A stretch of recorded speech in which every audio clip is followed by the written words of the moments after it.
Je profite d'avoir le micro pour vous parler un peu d'ISAV 2 secondes. Donc, Je suis à vélo, c'est une boutique d'accessoires, comme vous le voyez. On a commencé en ligne. Donc, Je suis à vélo, c'est une boutique d'accessoires de vélo et d'équipements qu'on essaye de trouver des équipements qui sont un peu cool, qui donnent envie de faire du vélo, qui sont malins, qui sont bien conçus, qui sont conçus avec le souci du cycliste et pas le souci de l'usine ou du matériau qu'on a sous la main. Et voilà où on en est aujourd'hui. On a ouvert cette première boutique. Je pense qu'il y a pas mal d'entre vous qui nous ont connus l'année dernière quand on était au croisement de Rivoli et de Sébastopol. La boutique n'a pas brûlé, contrairement à ce que tout le monde croit. La boutique a simplement fermé et on s'est installé ici en échange. Voilà, donc après cette première introduction sur la réparation de vélo, on va parler voyage à vélo. J'ai parlé un peu avec quelques-unes et quelques-uns d'entre vous entre deux. Là, il y a beaucoup de cyclotouristes déjà dans l'audience, donc ça va être très cool. On va beaucoup tchatcher de voyage à vélo. Je vous présente donc à ma droite Yann des Rookies, puis ils vont chacun se présenter les uns après les autres. Et donc on a Andy de Team Vélo Dimanche et Léo, c'est ça? Ok. Qui ont donc un compte Instagram de voyage à vélo. Je crois que Yann doit nous parler de qu'est-ce qu'on emporte et un peu de qu'est-ce qu'on fait sur son vélo toute la journée. Et vous allez nous parler de comment on se déplace et de où est-ce qu'on dort et de comment on fait nous voilà, pour voyager. Ok. Et puis on pourra aussi n'hésitez pas à poser des questions et à raconter vos retours d'expérience s'il y a des questions auxquelles les intervenants ne savent pas répondre ou répondent mal selon vous. On attend avec impatience vos pics et vos flèches et même vos applaudissements si vous êtes d'accord. Alors par qui je dois commencer, Théo? À toi, Yann. Merci beaucoup, bonjour à tous. Donc effectivement, je vais peut-être commencer par me présenter. Donc je m'appelle Yann, on a créé avec mon binôme Mathieu il y a 2 ans, on vient de fêter nos 2 ans, un média qui s'appelle Les Rookies. On a créé Les Rookies pour une raison simple, c'est que même si on a tous les deux une expérience différente du vélo, on avait tous un peu ce sentiment de quand on va chez un vélociste, on a peur d'être jugé, on connaît pas toutes les questions, on connaît pas toutes les réponses, et on n'est pas à l'aise avec ça. Et il y a beaucoup de médias qui parlent du vélo sous l'angle de la performance, de la compétition, de la technique, comparer des pièces, comparer des matériaux. Et c'était pas du tout notre expérience du vélo. Pour nous, le vélo, c'est l'exploration, le voyage, les copains, boire des coups. Et il y avait personne qui parlait du vélo sous cet angle-là, donc on s'est dit, on va le faire, on va se lancer. Et donc on a créé Les Rookies, où on assume complètement notre point de vue de rookie, notre point de vue de débutant. Excusez-moi, on n'est pas là pour la performance, on n'est pas là pour la compétition, on est là pour prendre du plaisir, et ça peu importe le matériel, peu importe la distance, vraiment c'est pas ce qui compte. Donc on a vraiment commencé Les Rookies avec le guide de l'apprenti cycliste urbain, qui est un petit guide qu'on a sorti au déconfinement, parce qu'on savait que plein de gens allaient se mettre au vélo. Vraiment on a donné tout un tas de conseils de A à Z de comment se mettre en selle en ville pour se déplacer. À partir de là on a fait tout un tas de projets, toujours dans le même but de partager le vélo de façon plus bienveillante, de façon plus accueillante, de façon plus rigolote. On essaie, en tout cas, après ça c'est subjectif. Et donc voilà, aujourd'hui je suis là pour vous parler un petit peu de mes expériences de voyage à vélo, pour vous donner un petit peu des conseils, des retours d'expérience, pour pas que vous ayez à vivre les galères que nous on a pu vivre. Et puis évidemment, si vous avez des questions pendant ou après mon petit speech, n'hésitez pas, ce sera avec plaisir. Je pense que la toute première chose que je tiens vraiment à dire dans ce petit talk, c'est qu'il y a plusieurs façons de voyager à vélo. On le sait, on peut faire de la route, on peut faire du gravel, on peut le faire en mode cyclotourisme, on peut le faire en mode bikepacking. Il y a tout un tas de modes, au point que parfois ça peut devenir une sorte de pression sociale. Si on a des sacoches sur les côtés de notre vélo, on va se faire juger par les mecs qui font du bikepacking parce qu'ils ont des sacoches hyper aéro, etc. Si on n'a pas des pédales automatiques mais des pédales avec des baskets, on va se faire juger. Moi vraiment l'important, le message, c'est faites ce qui vous convient à vous, ce qui est bien pour vous, sur quoi vous vous sentez à l'aise, et vous en foutez de quelconque norme sociale qui puisse exister. Si vous voulez rouler en t-shirt et pas en jersey moulant, c'est votre choix, il n'y a pas de problème. Donc voilà, c'était vraiment, je veux commencer par ça. Peut-être pour commencer par les petites bases. Je sais pas dans quelle mesure vous êtes tous à peu près cyclotouristes ou non, mais voilà, il y a vraiment ces deux grandes familles, on va dire, dans le voyage à vélo, qui sont le cyclotourisme, qui est un peu plus la façon, on va dire, randonneuse et un peu plus classique qu'on peut connaître du voyage à vélo. Donc pour ceux qui vois pas ce que c'est le cyclotourisme, c'est vraiment le voyage avec le porte-bagages, les sacoches sur le côté, que ce soit à l'arrière ou à l'avant. Et généralement, c'est une pratique qui permet d'emporter beaucoup plus de matériel que l'autre, on va dire, discipline. Vous m'entendez bien avec le micro, en fait? Ouais, ça va. Que l'autre grande famille qui est un peu plus, on va dire, récente, qui est donc le bikepacking. On va venir placer des sacoches, que ce soit directement dans le triangle de cadre, ou derrière la sacoche, ou au guidon. Maintenant, ça commence à s'étendre de plus en plus. On va avoir des sacoches sur la fourche, etc. Et qui est vraiment dans le but d'avoir les sacoches les plus proches du vélo possible, plus dans une recherche d'être compact, léger et performant. Donc encore une fois, il n'y a pas une meilleure ou pire solution que l'autre. C'est encore une fois, ça dépend de ce que vous recherchez. Moi, j'ai commencé par le cyclotourisme. Donc j'ai commencé avec les bonnes vieilles sacoches cavalières sur le côté du vélo. Et au fur et à mesure, moi personnellement, j'ai dévié vers le bikepacking parce que c'est quelque chose qui correspondait plus à mon utilisation du vélo, à savoir, j'aime quand je suis sur la route et que je vois un petit chemin qui dévie un peu rocailleux, j'aime bien aller faire l'idiot dans le petit chemin rocailleux, et c'est vrai que c'est plus simple quand on a des sacoches bien alignées sur le vélo que quand on a un gros porte-bagages avec des sacoches qui volent un peu dans tous les sens. Mais si vous êtes plus sur de la route et sur un voyage tranquille, le cyclotourisme a parfaitement sa raison d'être. Mais toujours est-il que qu'on soit en bikepacking ou en cyclotourisme, il y a des conseils communs que je peux essayer de vous transmettre de ma pauvre petite expérience de voyageur à vélo. La première chose, je pense, c'est quand j'ai fait mon tout premier voyage à vélo, j'ai fait mes 2 premiers voyages à vélo. Le premier, c'était Paris-Deauville, sur des vélos absolument pas préparés, qu'on avait empruntés à des copains. On avait pris des sacs à dos, pas de sacoche du tout. On avait 10 kilos sur le dos avec les tentes, c'était un enfer. Donc déjà, s'il y a un premier petit conseil que je peux vous recommander, c'est de ne pas partir avec un sac à dos. Et d'investir dans des sacoches, que ce soit bikepacking ou cyclotourisme. Votre corps vous remerciera. Et ensuite, l'autre voyage à vélo que j'avais fait, cette fois tout seul, j'avais fait la Vélodyssée de La Rochelle à Biarritz, que je vous recommande très vivement pour un premier voyage à vélo. C'est relativement plat, on est au bord de la mer, on s'arrête où on veut, il y a plein d'infrastructures super pour accueillir des voyageurs à vélo. Donc si jamais vous cherchez un petit peu d'inspiration, la Vélodyssée, c'est vraiment une chouette solution. Et là, j'avais investi dans mes sacoches, j'avais 2 sacoches de chaque côté, et je m'étais dit, putain, génial, j'ai plus de sac à dos, je peux mettre plein de trucs dedans, et je crois que j'avais de quoi porter 3 tenues différentes chaque jour pendant une semaine de voyage. J'avais emporté des shorts, des jeans, des polaires, tout ce que je pouvais emporter juste parce que j'avais de la place. Donc vous allez peut-être probablement passer par cette étape-là qu'on appelle l'étape du au cas où. Vous allez emporter vraiment tout un tas de trucs en vous disant peut-être j'en aurai besoin. Quelqu'un m'a dit une fois, et c'était vraiment une chouette citation, qui m'a dit qu'à vélo on transporte le poids de nos peurs. Et donc c'est vrai que c'est une très jolie phrase, que souvent à vélo on va emporter tout ce qu'on craint qui va merder. Mais voilà, c'est avec l'expérience, à force de faire des voyages à vélo, que vous allez découvrir ce dont vous avez vraiment besoin, ce qui est confortable pour vous ou non. Et à force, vous n'emporterez peut-être plus qu'une seule tenue ou 2 tenues, peut-être moins de chaussures, peut-être... ça vous me direz. Je connais un copain qui, lui, par exemple, ne part jamais en voyage sans sa chaise pliante pour se poser le tranquille le soir. Tant mieux pour lui, moi c'est pas mon délire. Mais si vous voulez vous trimballer une chaise pliante, allez-y, c'est tout ce que je peux vous dire. Donc oui, effectivement, peut-être que pour ceux qui ont fait plus de 1000 km à vélo, je vais peut-être dire des choses qui vous paraissent évidentes. Mais c'est tout le principe des Rockies, c'est qu'on est bienveillant envers les gens qui n'ont jamais fait de voyage à vélo. Et voilà, on va dire des choses qui vous paraissent évidentes, mais c'est pas grave.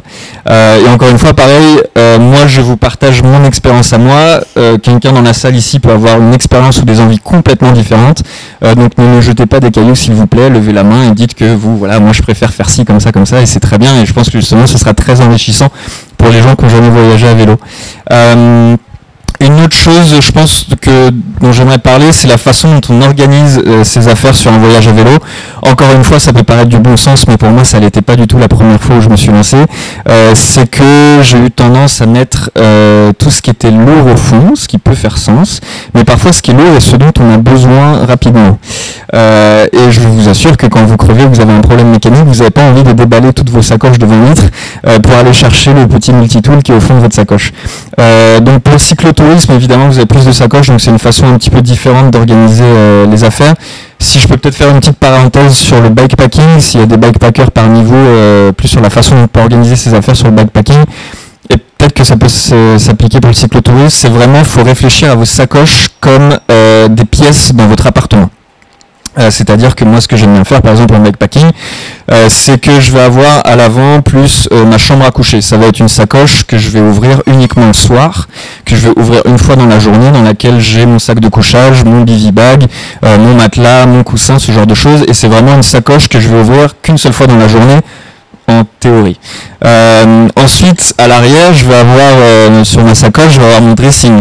Donc là, pareil, en théorie, c'est une sacoche que je vais ouvrir une seule fois dans la journée pour me changer. Potentiellement, en cas d'extrême urgence, s'il y a un gros changement de météo, je dois sortir quelque chose qui était imprévu, oui, je vais l'ouvrir. Mais en théorie, c'est pareil, une sacoche que j'ouvre uniquement le soir ou le matin pour me changer.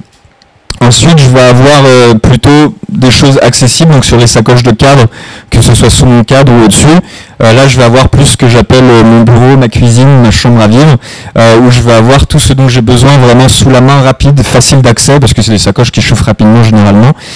Donc tout ce qui est portefeuille, lunettes, appareil photo, batterie externe, cadenas, clés, mouchoir, masque, moins besoin, mais voilà. Donc vraiment, dites-vous, quand vous faites vos sacoches pour un voyage à vélo, organisez-les comme si c'était un appartement et réfléchissez à quelle fréquence vous allez avoir besoin de tel ou tel objet dans toutes vos sacoches. Ensuite, justement, je viens de vous évoquer le cadenas. Ça, je sais que c'est un sujet souvent pour les voyageurs à vélo, puisque notre vélo est déjà notre moyen de transport, et en plus, on a toute notre vie dessus, donc forcément, on n'a pas envie de se le faire tirer en pleine nuit, ou même en journée, quand on sort, sortir, acheter, faire un tour dans une épicerie ou ce genre de choses. Mon premier voyage à vélo, je pense comme peut-être certains d'entre vous, je suis parti avec mon gros cadenas qui pèse 10 tonnes. Je l'ai emporté avec moi parce que je suis un gros parano et que je veux absolument pas me faire tirer mon vélo. Nécessairement avoir un cadenas, je sais pas, ça fait quoi, 1,5 kg, 2 kg, ouais, ça peut vite faire la différence en vrai sur un vélo.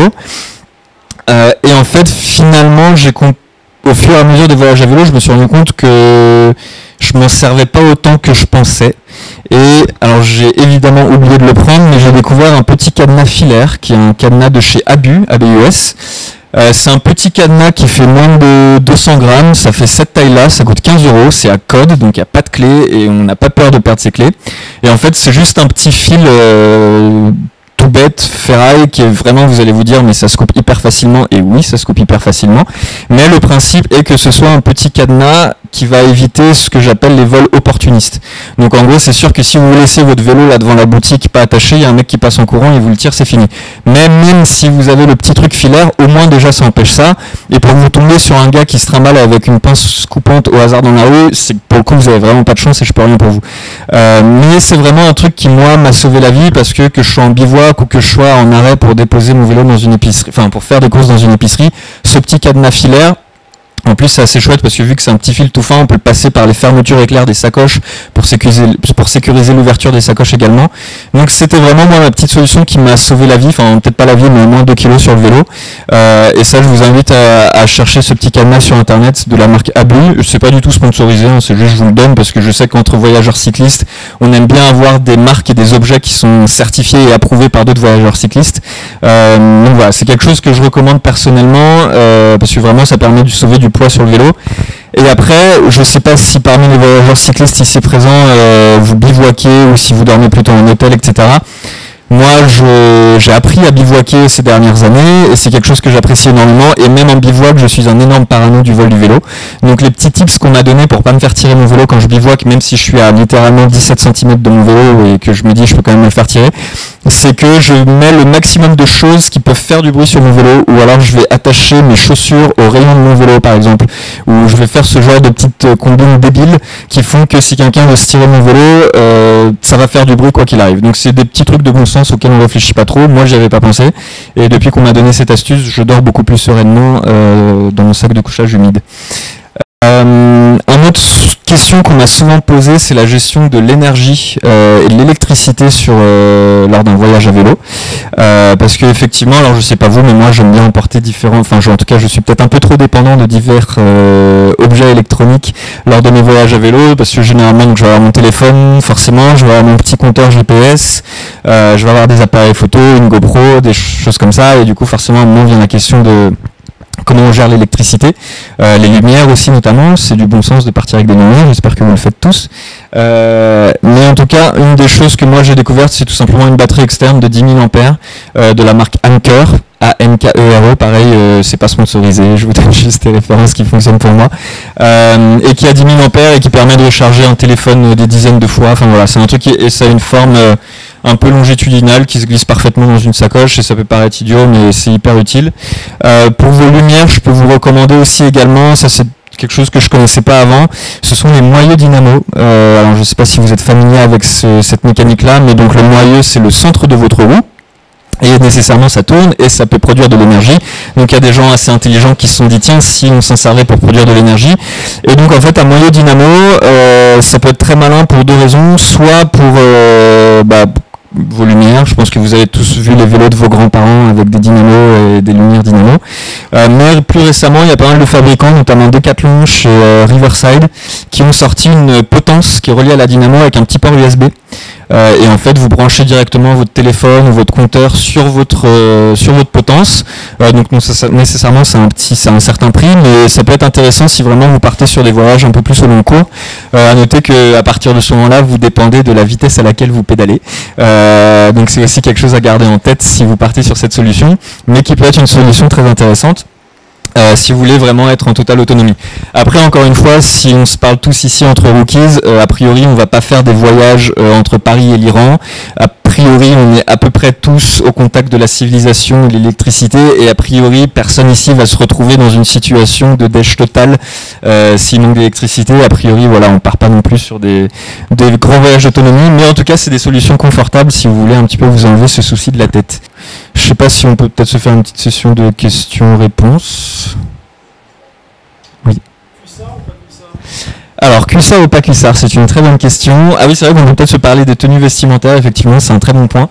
Moi, personnellement, faut se dire que, après chacun son rythme, moi quand je pars pour un voyage à vélo, je peux être amené à passer 9 heures en selle, plusieurs jours d'affilée. Je connais pas la résistance de votre peau et de vos fesses, mais moi personnellement j'ai besoin d'un cuissard quand je passe autant de temps sur une selle. Ça pose aussi la question de la selle. Beaucoup de gens me demandent la question de avec quelle selle partir. Il y a tellement de morphologies différentes, il y a tellement de fesses différentes que c'est très personnel et personne pourra vous dire ça c'est la selle pour toi. Malheureusement, il n'y a qu'une seule façon de savoir si c'est la bonne selle, c'est de les essayer différentes. Et voilà, après il y a les Brooks qui sont un peu une référence commune, les Brooks en cuir pour les randonneurs et les voyageurs à vélo, qui en fait sont un système de selle en cuir qui se forge à vos fesses avec le temps. Donc au début c'est pas très confortable, mais avec le temps ça se tend et ça devient un vrai fauteuil. Donc ça c'est pareil, un certain investissement, mais si vous décidez de partir en voyage à vélo, ça peut valoir le coup. Mais du coup, pour répondre à ta question, moi je dirais cuissard, en tout cas dans mon cas personnel, je vous le recommande.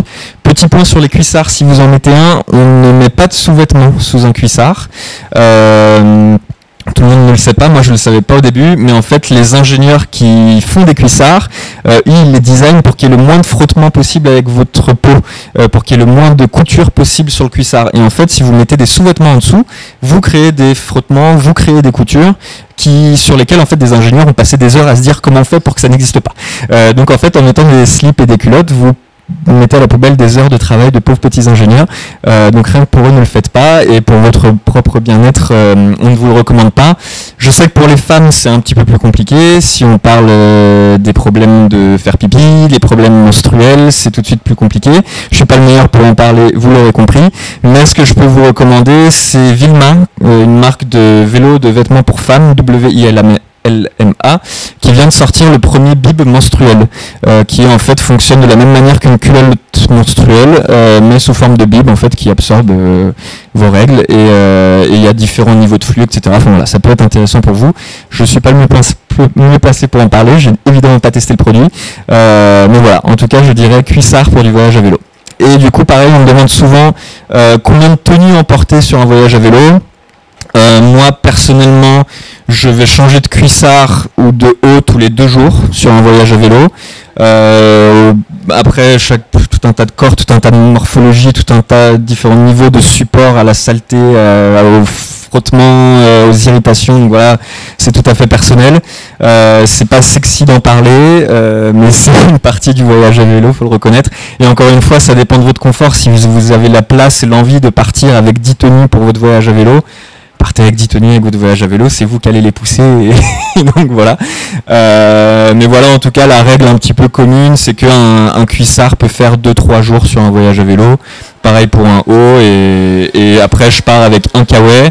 Partez avec de quoi vous couvrir le soir. Le soir, les températures tombent vite. Donc il y a pas mal de marques, Patagonia, Columbia, qui font des doudounes hyper légères. Encore une fois, c'est du vêtement technique, c'est un investissement. Mais croyez-moi, ça vaut le coup. Si vraiment c'est quelque chose dans lequel vous êtes convaincu, vous savez que vous allez voyager à vélo de plus en plus, je vous recommande l'investissement. Oui, alors la question c'est est-ce qu'il est gênant d'avoir un guidon droit pour des voyages à vélo.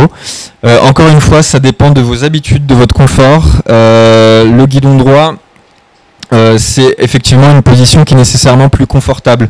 Vous tenez droit et vous êtes vraiment assis sur votre selle et c'est plus confortable. Sur un guidon comme celui que j'ai ici, vous allez effectivement être plus vers l'avant et c'est tout de suite devient un petit peu plus sportif éventuellement. Mais encore une fois, ça va dépendre de vos envies, de vos habitudes, de vos ambitions. L'avantage de ce type de guidon, c'est que ça peut vous proposer plusieurs positions. En fait, ça vous propose tout un tas de positions différentes et ça peut être plus intéressant. Mais par contre, la position, on va dire, de base, vu que vous avez les vitesses et les freins ici, ça va être celle un petit peu plus en avant. Mais après, il y a des fabricants qui font sur des guidons droits des petites extensions au bout et du coup, ça règle un petit peu le problème aussi.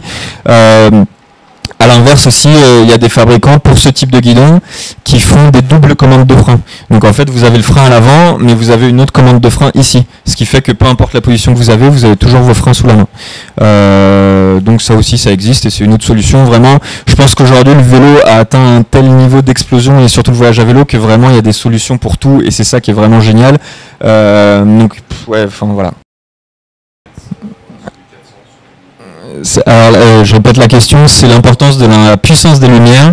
Est-ce que c'est important d'avoir des lumières qui font 400 lumens? Donc lumen, c'est pour ceux qui ne sauraient pas la puissance d'éclairage d'une lumière, c'est comme ça qu'on le mesure. 400 lumens, je crois entre 400 et 600 lumens, si je dis pas de bêtises, si quelqu'un a la réponse, corrigez-moi. Je crois que c'est à peu près la puissance d'un phare de voiture. Entre 400 et 600 lumens. Donc encore une fois, c'est à vous de savoir est-ce que vous partez sur quelque chose où vous allez vraiment être à risque. Évidemment, moi j'ai tendance à dire plus forte est la puissance, mieux c'est, tant pour voir que pour être vu. On recommande généralement pour l'arrière entre 50 et 150 lumens, je crois, si je dis pas de bêtises. Et à l'avant, vu que ça sert aussi à voir devant soi et pas seulement être vu, on recommande un peu plus, entre 200, 400, 600 lumens. Après, il y a des marques qui font du 1000 lumens et là c'est un truc satellite, enfin c'est voilà. Puisqu'on parle de lumière, ça me fait penser à quelque chose que je peux recommander, qui m'a pas mal servi pour les voyageurs à vélo, c'est la gamme de chez Knog qui s'appelle Power, PWR, qui en fait c'est une lumière doublée d'une batterie à l'intérieur pour recharger ces appareils électroniques. Donc pareil, il y a différents niveaux, il y en a des petites, des grandes, des moyennes, il y en a même la plus grande, elle peut se transformer en lumière de campement avec un petit système de trucs qu'on ajoute dessus. Enfin vraiment, ils ont réfléchi le truc pour les voyageurs à vélo, donc c'est quelque chose, encore une fois, c'est un investissement, voilà. Mais c'est quelque chose, si vraiment vous êtes à fond dans le voyage à vélo, que je peux recommander.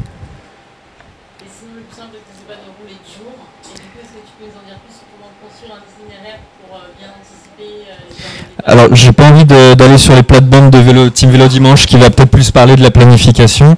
Mais effectivement, moi, à titre personnel, oui, je pense que ouais, t'en parleras mieux que moi, je pense. Moi, alors déjà, peut-être que ça pose une question aussi de la philosophie du voyage. Moi, ma philosophie du voyage, vous l'aurez peut-être compris, je suis absolument pas dans la performance, dans l'ultra-distance, même si je peux être amené à faire des grandes distances. Ma première raison de faire un voyage à vélo, c'est le plaisir et de kiffer et de voir des trucs chouettes et d'explorer des choses que j'aurais pas pu découvrir autrement nécessairement. Et du coup, la façon dont je planifie mes voyages, c'est que je sais avec le temps à peu près combien je suis capable de faire de kilomètres par jour. Et ça, encore une fois, ça vient avec le temps. Sur mon tout premier voyage à vélo, j'étais très frileux de ma capacité à rouler plusieurs jours, donc j'étais parti, je crois que je m'étais fait des étapes de 50 km par jour en dormant en Airbnb ou à l'hôtel tous les soirs. Ça, c'était le tout premier voyage à vélo, vraiment on y va safe, on voit comment on se sent, on prend pas de risques en bivouaquant, etc. Une fois qu'on a vu que ok, en fait au bout des 50 km je me sens encore de continuer encore une demi-journée, le deuxième voyage on augmente un petit peu le kilométrage progressivement. Je vous déconseille de vraiment partir d'une traite en vous disant vas-y je teste, c'est pas grave. Vous pouvez, hein, mais je ne veux pas être responsable de ça. Je vous recommande vraiment d'y aller graduellement. C'est évidemment que dans n'importe quel sport, c'est la bonne chose à faire si vous voulez prendre du plaisir. Sauf si vous êtes évidemment dans la perf, et ça c'est peut-être un autre débat. Mais du coup, oui, moi je sais maintenant avec le temps à peu près combien de kilomètres je suis capable de parcourir par jour. Moi j'utilise personnellement Komoot pour planifier mes itinéraires. C'est un outil très puissant, je pense que vous connaissez, qui vous donne toutes les informations de dénivelé, de distance, de météo. Et en fait, à partir de ces informations, je sais à partir de combien de kilomètres je peux faire par jour. Je planifie mes trips ainsi. Je suis pas un grand fan de rouler de nuit personnellement, donc puis quand je suis dans un endroit, j'ai envie de le découvrir, arriver un petit peu en avance. Ça, c'est ma philosophie de voyage. Et je pense que Team Vélo Dimanche vous donnera d'autres conseils pour le reste. Non, vas-y. Alors tout à fait. Alors Komoot, moi je l'utilise comme planificateur d'itinéraire. Donc vraiment on y met un point A, un point B, on peut y mettre les différents points de passage qu'on veut faire. Ils ont aussi des points recommandés par d'autres voyageurs à vélo qu'on peut ajouter dans son itinéraire. C'est vraiment hyper intuitif. Moi j'utilise un compteur GPS de la marque Wahoo, W-A-H-O-O, qui font des très bons compteurs GPS, très abordables et très fiables, et avec une très bonne autonomie. Et en fait, une fois qu'on a planifié notre itinéraire sur Komoot, il y a une option pour exporter au format GPX, ça s'appelle, donc c'est .gpx. Et en fait, ensuite, on importe via son téléphone portable ce truc GPX dans l'application Wahoo sur son téléphone, qui transmet l'information au compteur GPS. Mais après, je crois que vous pouvez utiliser Komoot vraiment si vous avez un porte-téléphone sur votre guidon, et vous pouvez utiliser Komoot vraiment comme Google Maps. Et vous pouvez aussi importer vos points GPX dans Google Maps aussi, si c'est un outil que vous préférez. Ouais, à partir du moment où vous utilisez votre téléphone comme un moyen de navigation, la batterie va tout de suite en pâtir un petit peu. Après, vous pouvez utiliser aussi GeoVélo, qui est un très bon planificateur d'itinéraire, dans lequel vous pouvez aussi importer des GPX. Donc voilà, il y a tout un tas d'options.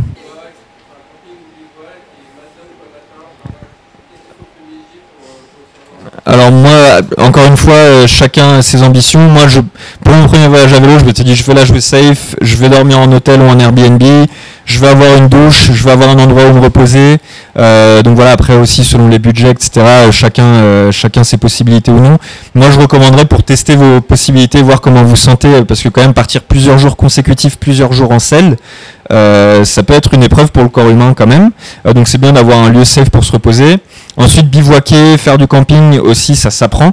On ne devient pas bivouaqueur du jour au lendemain. C'est aussi faut savoir bivouaquer, il faut savoir trouver les bons spots, il faut savoir placer que ce soit sa tente, son bivy, son hamac, etc. Après, ce qui peut être aussi une bonne solution, c'est regarder les itinéraires à vélo, type la Loire à vélo, la Vélodyssée, Paris-Londres, la Vélocénie, où autour de ces itinéraires-là, va y avoir tout un tas d'infrastructures, des hôtels qui accueillent les voyageurs à vélo et qui sont pensés pour ça, avec des garages à vélo, etc. Et sinon, je peux recommander aussi le site Warm Showers, qui est un site comme Couchsurfing, mais pensé pour les voyageurs à vélo, qui, voilà, que ce soit payant ou non, accueille des voyageurs à vélo. Enfin, c'est des habitants qu'on loge chez l'habitant. Voilà. Merci beaucoup Yann, trop cool. La team Vélo Dimanche va nous raconter comment eux ils voyagent, et vous allez peut-être nous parler un peu de Warm Showers aussi. Oui aussi. Oh merci déjà. Bon, Yann a tout dit, mais c'est bien. Non, c'est assez marrant parce que quand on écoute d'autres voyageurs, en fait, on se retrouve et on a exactement la même manière de voyager, même si au final on est très différents et on fait des voyages de manière très différente. Alors nous, on va aussi nous présenter, pardon. Donc la team Vélo Dimanche, c'est moi, Léo et Andy. On a créé ce compte Instagram à peu près il y a 5 ans à peu près. Et en fait, on est un peu des voyageurs un peu non professionnels, comme on dit. Et on a, en fait, le nom même vient d'une espèce de rigolade entre nous, parce qu'on a associé le côté Vélo Dimanche, donc du sportif un peu du dimanche, au côté team, un peu professionnel. Mais en fait, c'est une autodérision parce que on est à l'opposé total de, comme disait Yann, de tout ce qui est performance, endurance, longue distance, etc. Donc on a commencé nos voyages à vélo avec des tout petits voyages. on est parti en vacances. En fait, le virus du vélo nous est venu en vacances. Alors c'était sur le bassin d'Arcachon en particulier. Et en fait, on avait loué des vélos sur place.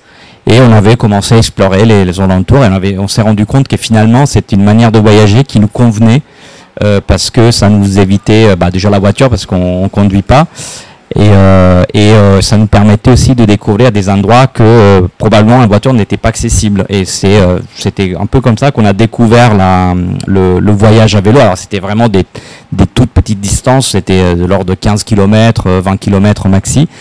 Et en fait, au fur et à mesure, on s'est un peu pris au goût et on s'est dit, en fait, il y a une manière de voyager qui nous convient et donc on a commencé à jouer un peu sur ce thème-là et on a investi dans nos premiers vélos alors que c'était un VTT très bas de gamme de chez entrée de gamme, voilà, moyenne gamme d'une très grande enseigne et parce que pareil on avait peur de se faire voler donc on avait peur de tout voilà et donc et on a commencé avec ça donc c'était nous a accompagnés pendant 3 ans à peu près donc malgré tout on a fait des longs voyages avec mais au final en fait au fur et à mesure on s'est rendu compte que effectivement quand on a envie de faire ce type de voyage, on a aussi envie d'aller un peu plus loin, d'être plus confortable, etc.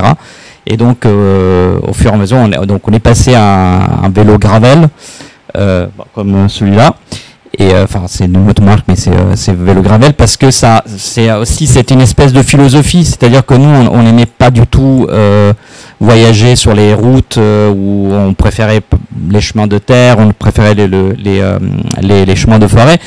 Mais en même temps, les chemins de forêt, c'est pas tout à fait confortable de le faire tout le temps. Donc, on aimait justement virer de temps en temps sur la route. Et on avait trouvé que le vélo gravel, c'était celui qui permettait d'avoir le plus de flexibilité dans ce genre de voyage. Donc, évidemment, c'est un investissement aussi. Donc c'est un peu, Yann le disait, il n'y a pas une seule manière de voyager. En fait, il y en a des dizaines, il y a même peut-être des centaines. Chacun doit trouver sa propre manière de voyager. Nous, on en a trouvé la nôtre, il nous convient. Peut-être que c'est pas la vôtre, mais peut-être qu'elle l'est aussi. Et en fait, on va vous raconter un peu comme nous, comment on voyage. Et peut-être ça vous donnera envie aussi de choisir l'un ou l'autre. On en a parlé aussi du poids. En fait, le poids est très important quand on fait du voyage à vélo, malgré tout. Donc la règle du cas où, effectivement, on a tous fait cette erreur d'importer trop de matériel, donc trop de poids. Et en fait, nous, on a vraiment constaté, on avait notre premier vélo, il pesait peut-être 15 kilos, sans bagage.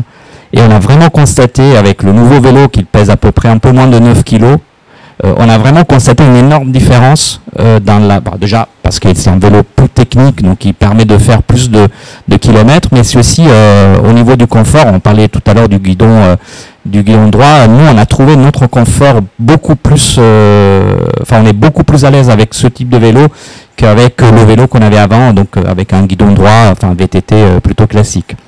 Donc nous, on a commencé à faire ce type de voyage en fait, encore une fois en se déplaçant un tout petit peu. Et aujourd'hui, nos voyages, ce qu'on appelle nous les longues distances, mais pareil, on ne part pas à l'autre bout du monde. C'est des véloroutes françaises pour l'instant. On n'a jamais dépassé la frontière française. Et on base nos voyages sur des distances entre 50 et 80 km. Après, quand on parle de ces distances-là, c'est totalement variable parce que vous pouvez un jour vous retrouver à faire 100 km parce que vous avez eu envie de visiter quelque chose et finalement vous vous rendez compte que l'aller-retour c'est 10 km de plus. Et donc en fait là c'est pareil, le voyage, nous on dit que le voyage se construit jour par jour.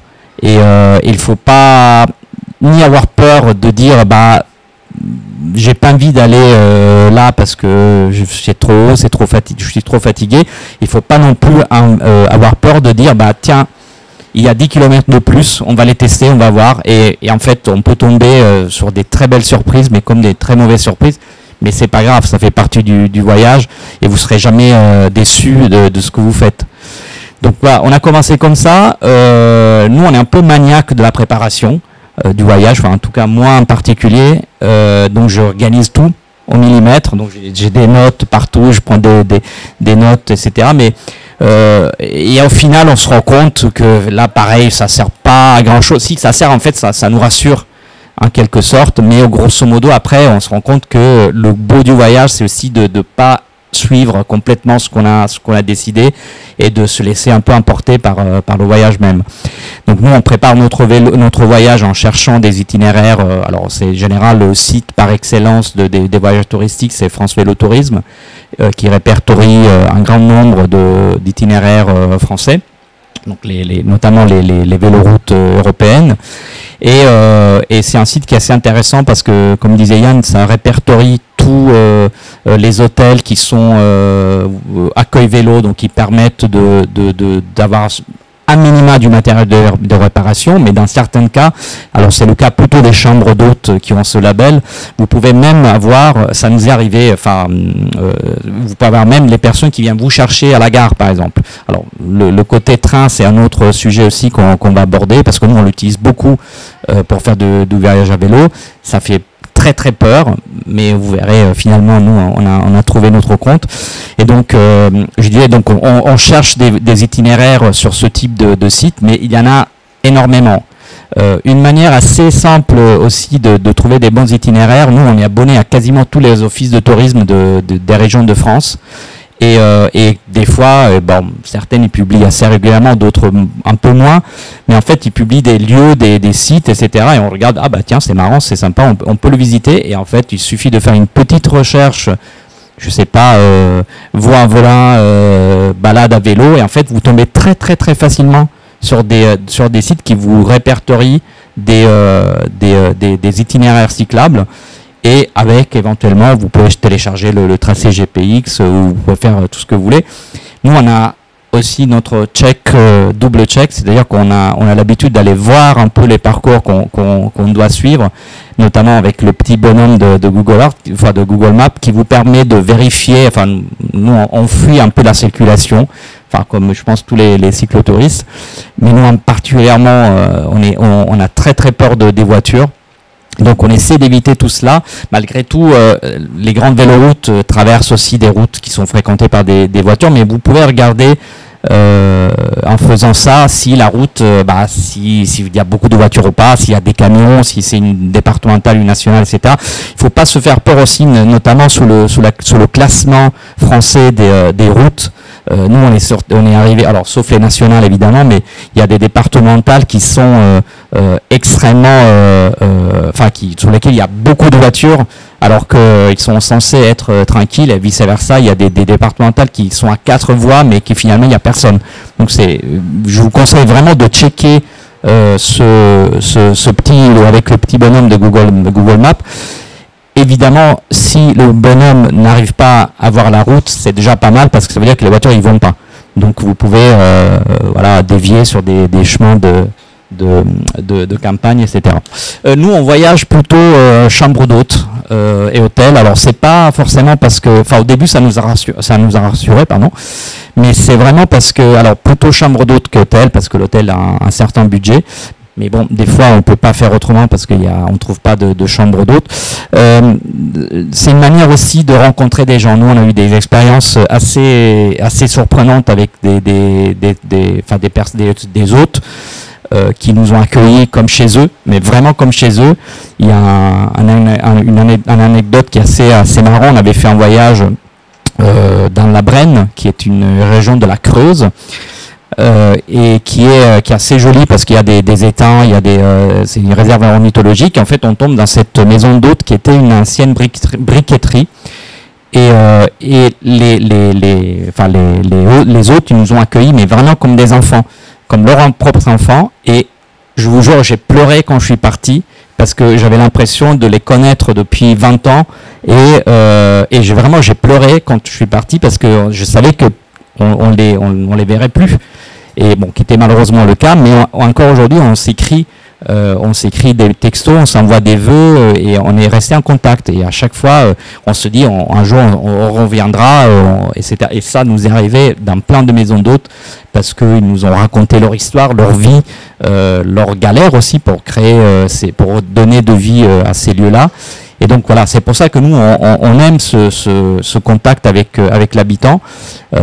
Il faut aller vers l'habitant. Les warm showers, c'est un peu un concept qui est juste intéressant, enfin juste génial, je dirais. Je veux dire, c'est que encore une fois, on n'est pas quand vous voyagez à vélo en général, vous êtes dans des domaines connus. Vous n'êtes pas à l'autre bout du monde, vous n'êtes pas dans le désert. Enfin, en tout cas, nous, on l'est pas. Et en fait, il y aura toujours quelqu'un pour vous accueillir. Ce qui est génial du voyage à vélo, c'est que quand vous arrivez devant une maison, je pense que c'est arrivé à tout le monde, quand vous arrivez devant une maison, vous avez transpiré, vous êtes tout rouge, vous en pouvez plus. En général, les gens ouvrent leurs portes et ils vous donnent à boire, à manger, et c'est ça. Leur jardin, ils permettent de vous installer dans les jardins. Il y a des dizaines et des dizaines de façons différentes de s'héberger. Et là, pareil, il n'y a pas la bonne ou la mauvaise, il faut trouver celle que vous convient le plus. Ça s'improvise pas, évidemment. Le bivouac, par exemple, c'est très difficile. Enfin, nous, on a un peu peur, donc ça peut, on va faire un coaching, voilà, sur le bivouac. On l'a jamais fait. Peut-être qu'un jour on le fera. Le bivouac aussi, évidemment, a enfin, pour ce que nous disons, le désavantage d'avoir beaucoup plus de matériel. Nous, on voyage très léger. On a un sac à dos qui est monté, par contre, sur un porte-bagages arrière. Donc c'est un peu l'équivalent d'une grande sacoche, mais c'est un peu entre le bikepacking et les sacoches. On est assez atypique dans ce genre de truc. On trouve toujours des astuces un peu idiotes, mais qui fonctionnent au final. Et en fait, on a un sac à dos de 25 litres à peu près qu'on bourre à fond de non-matériel, et ça nous permet une autonomie de 4-5 jours, voire 6 jours. Pareil, en fonction de ce que vous aimez porter ou amener, etc. Donc voilà, ça c'est notre manière de voyager. C'est un budget, évidemment, parce que c'est pas du tout, enfin les chambres d'hôtes en général sont relativement chères, donc il faut prévoir le budget, mais vous n'aurez pas tout le matériel à importer. Donc acheter du matériel, c'est aussi importer, dépenser de l'argent aussi. Donc nous, on a trouvé cet équilibre qui nous paraît, d'une part, ça nous rassurait, d'une part, ça nous permettait de dormir dans un lit bien douillet, tranquille, etc. Mais voilà, il n'y a pas de règles non plus. Faites ce que vous avez envie de faire. Parmi les grands voyages, parmi les voyages qu'on a fait, donc on peut parler aussi de ces expériences-là. On a fait la Vélocénie, que je vous conseille, un peu comme on n'a pas fait la Vélodyssée. La Vélocénie, moi, je l'ai fait 2 fois. Tellement ça m'a plu, et c'est, je pense, une des plus belles. Ouais. La Vélocénie va de Notre-Dame au Mont-Saint-Michel. Alors nous, on a triché parce qu'on l'a fait de Rambouillet, et on a pris un train. Oui, il faut qu'on parle du train. Pareil, alors l'expérience du train. Donc nous, on est parti de. Non, je termine sur les voyages qu'on a fait. Après, on parle un petit morceau sur le train.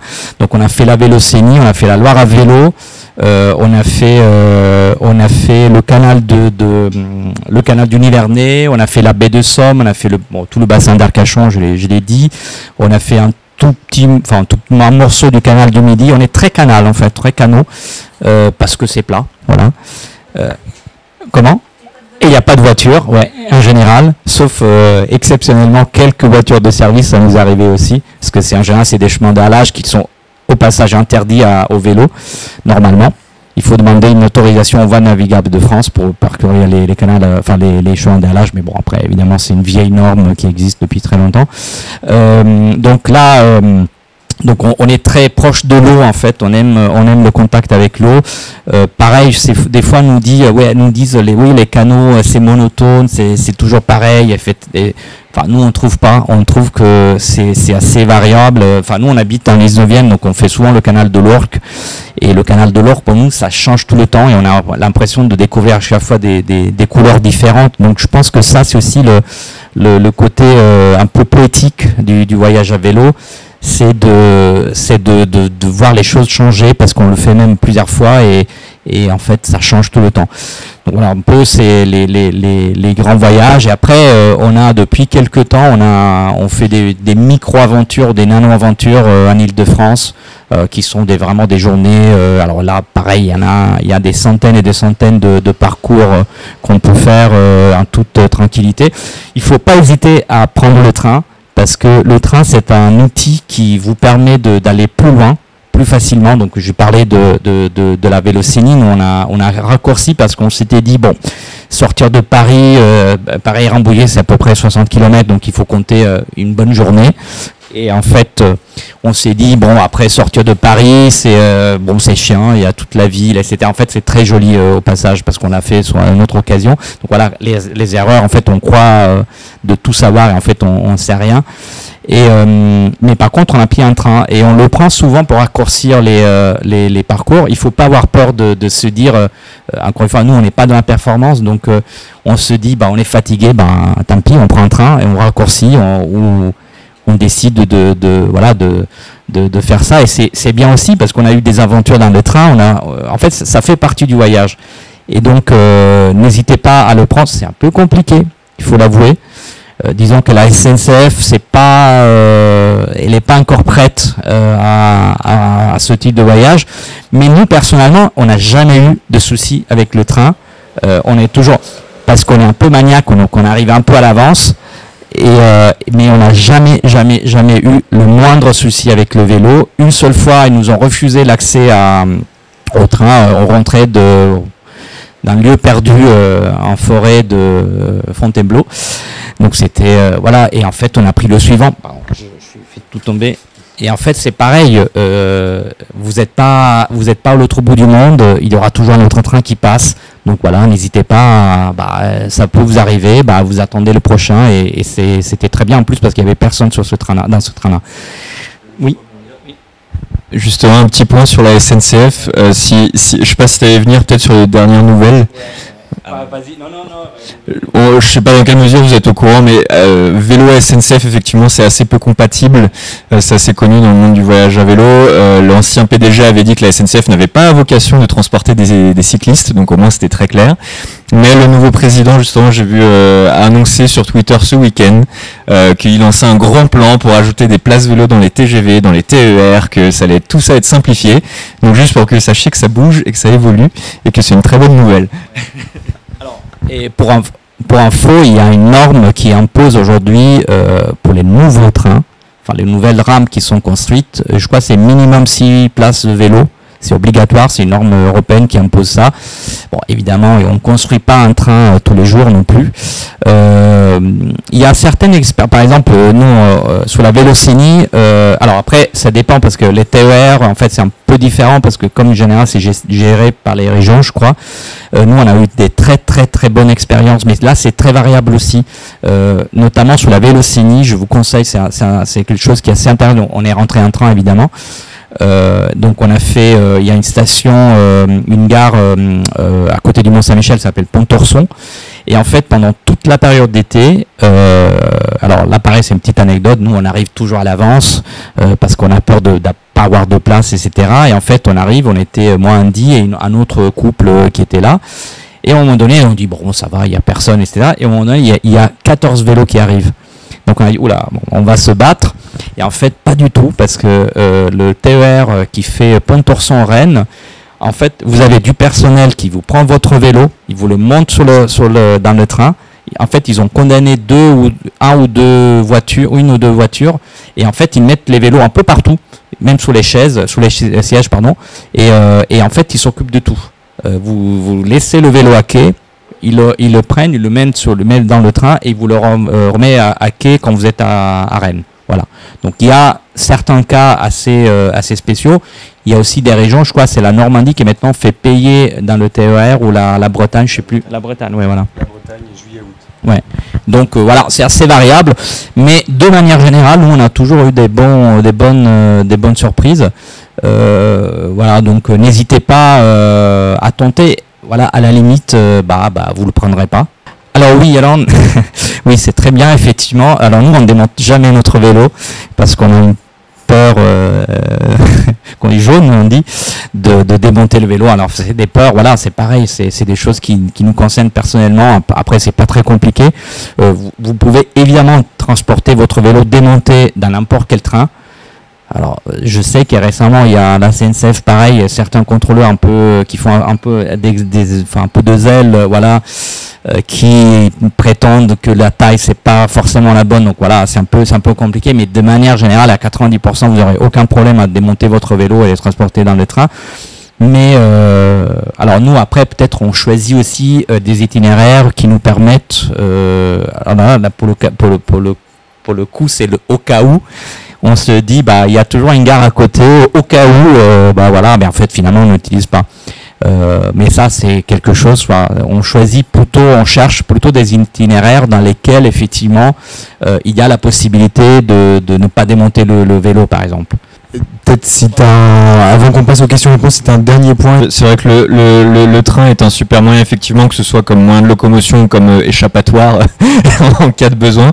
Si jamais, moi, je peux peut-être vous partager mon expérience sur le fait de démonter les vélos et emballer les vélos dans le train si vous avez besoin, notamment sur les TGV où c'est quasi obligatoire. Je crois qu'il y a certaines lignes où on peut ne pas les, mais bref. Effectivement, qui dit vélo démonté, il réclame que votre vélo rentre dans une housse d'une certaine dimension pour qu'il l'accepte dans le train.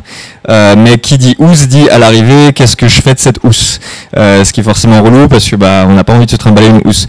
Nous, notre petite astuce, à vous de voir ce que vous voulez faire avec vos vélos, c'est que généralement en arrivant à la gare, on va voir le contrôleur. Déjà, on lui demande si c'est ok de les mettre pas démontés. Parfois ils disent oui, parfois ils disent non. Mais déjà, entamer la discussion avec eux avec un grand sourire, et un sourire ça aide toujours, donc petit conseil. Exactement. Et nous, généralement, ce qu'on fait pour pas se trimballer de housse, c'est que tout simplement on démonte les vélos et on met des papilles-bulles dans des coins un peu compliqués, genre le dérailleur, les pattes de fourche, et on emballe dans des grands sacs poubelles avec du gros scotch. Donc c'est dégueulasse, ça ressemble à rien, mais au moins en fait à l'arrivée vous jetez le scotch, vous jetez le sac poubelle, et au retour vous achetez de nouveaux sacs poubelles. Donc c'est à vous de voir si vous êtes ok, parce qu'effectivement c'est un petit risque pour votre vélo parce qu'il est moins bien protégé que s'il était dans une housse. Mais si vous voulez vraiment voyager léger, c'est ce que nous on a l'habitude de faire. Pour ajouter une dernière truc sur les trains, et après la dernière chose que j'avais oublié de dire, il y a aussi dans les trains il y a, quand c'est payant, ça nous arrivait des dizaines de fois, les gens ne payent pas. En fait, il y a beaucoup de voyageurs qui rentrent dans le train en disant bon, on va essayer, etc. Effectivement, il n'y a quasiment jamais de contrôle, sauf dans les TGV. Et en fait, ça nous est arrivé beaucoup de fois de poser la question en rigolant. Et en fait, il y avait sur les 10 personnes, en fait, on voyait qu'il y avait par exemple 10 vélos. Et finalement, on s'est dit mais c'est bizarre parce qu'il n'y a que 6 places. Et en fait, il y avait 4 personnes qui n'avaient pas payé. Donc, et dernier truc, c'est très important quand on fait du voyage à vélo. Essayez toujours de faire des révisions avant de partir, c'est important. Alors chez des professionnels, mais chez vous-même aussi. Donc ça vous évite la moitié des problèmes que vous pouvez avoir sur le chemin. Qu'est-ce qu'on privilégie comme nourriture au déjeuner? Non. Ouais, alors on me demande comment on s'organise pour le ravitaillement et ce qu'on mange. Déjà, comme on est en hébergement en chambre d'hôte, le matin on prend un bon petit déjeuner avant de démarrer. Oups, pardon. Donc on prend un bon petit déjeuner avant de démarrer. Et puis pour midi, ça dépend dans quel état on est. Et puis on a toujours une banane, enfin des petits grignotages pour tenir quoi. En général, c'est très léger à midi. On fait vraiment un très bon petit déj qui vous permet déjà jusqu'à 11h, 10h, midi d'aller.